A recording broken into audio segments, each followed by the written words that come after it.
are there still restrictions uh, on establishments and in terms of like the bars, gyms, and salons for a number of visitors, or like whether they can have indoors or if they have to be outdoors, and also why is there still a mask mandate ordered by the governor, given that the curve has been flattened. That, because when that was originally proposed, that was the whole deal. We got to flatten the curve in order so that the healthcare resources are not overwhelmed. So if in an unwritten agreement, if the public say they did sign off on these emergency restrictions and mask mandate, originally it was as an agreement. Okay, we'll do this, but it's only to flatten the curve to keep the healthcare resources from being overwhelmed. But that was it. That was the deal. That was the agreement. It was not to have 0 cases, or zero cases. That was not the deal. So I think that you can say the governor. I live in Minnesota, so we can say that the governor has dishonored his agreement. So I'd like to refer to Tim Walz as the dishonorable governor, Tim Walz, Timmy the Tyrant, because he's imposed these restrictions even after the curve has been, it's beyond flattened. It's like at the complete bottom of the valley. There is no more overwhelming of the healthcare resources. There's no more risk of that. Somebody might argue that, that's because we do have the restrictions. Then why aren't, say, this like the state of South Dakota, who's been very much more open for business than we are here, why aren't they having a nightmare scenario? Like some might like get out their magnifying glass and try to say, there's statistics here, or they're maybe a little bit higher here. There's no overwhelming of the healthcare resources in South Dakota, despite their being so open. That was the deal. That's why these businesses are being destroyed. These small businesses. Meanwhile, these big box retailers have the whole time. These corporate big box retailers have been able to stay open the whole time.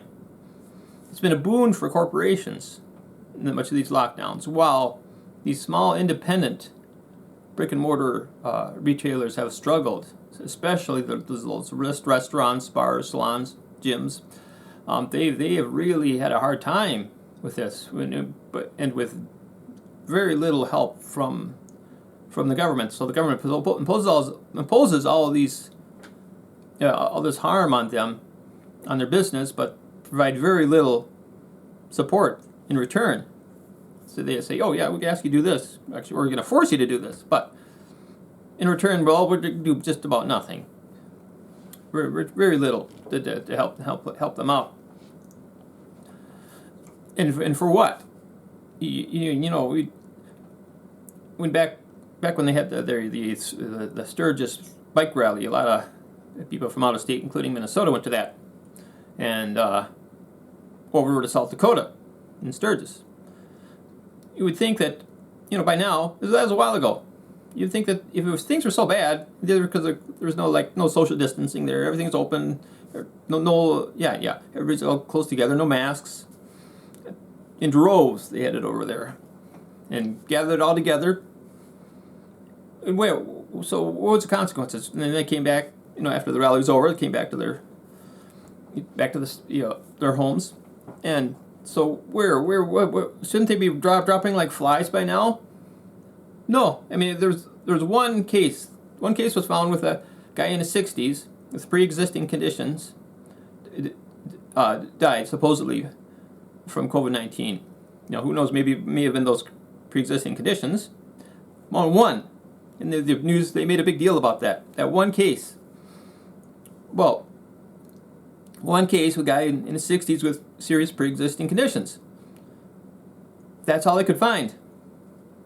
Shouldn't they be dropping like flies now if there's such a nightmare scenario, such a horrible thing, having everybody foregoing the social distancing, foregoing the masks, opening up the businesses, people gathering at bars and restaurants, and if that was so bad, it shouldn't be like a very easy to find cases of these Sturgis rally attendees having horrible, serious cases.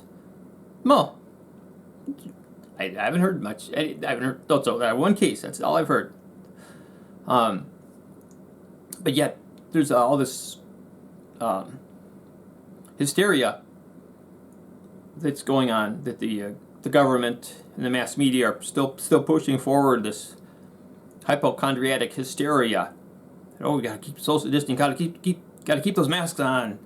Close up the businesses. Destroy those businesses. Destroy the small businesses that people have built. Have spent a lifetime building up. But without any evidence, and they have to say, "Oh, this gotta wear those masks. Scientific. It's proven they work," but without providing any evidence of their efficacy in a social setting where people are just messing with their masks, messing with saliva-riddled masks that I keep reusing, and they can handle the products, must the mask handle the products. And along with these masks, a lot of them being cloth masks. On my previous video, I showed how there's a study done in Vietnam in it was a healthcare setting, where the cloth masks actually made things worse compared to the control group. So they made a lot of these cloth masks may even make things worse, but in order for the masks to be effective, they have to restrict your breathing and make it more difficult to breathe.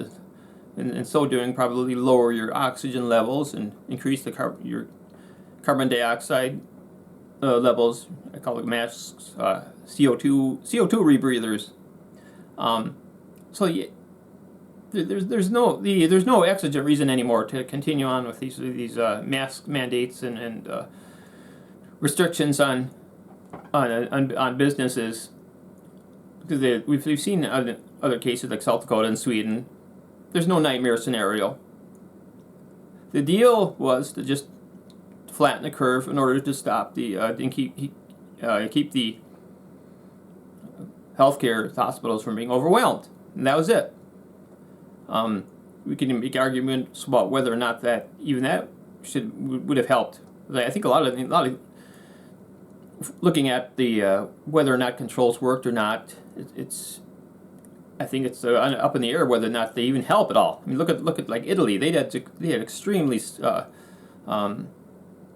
they had both extreme restrictions, lockdowns, and extremely high death rates. So if these restrictions and lockdowns help, why did Italy fare so poorly?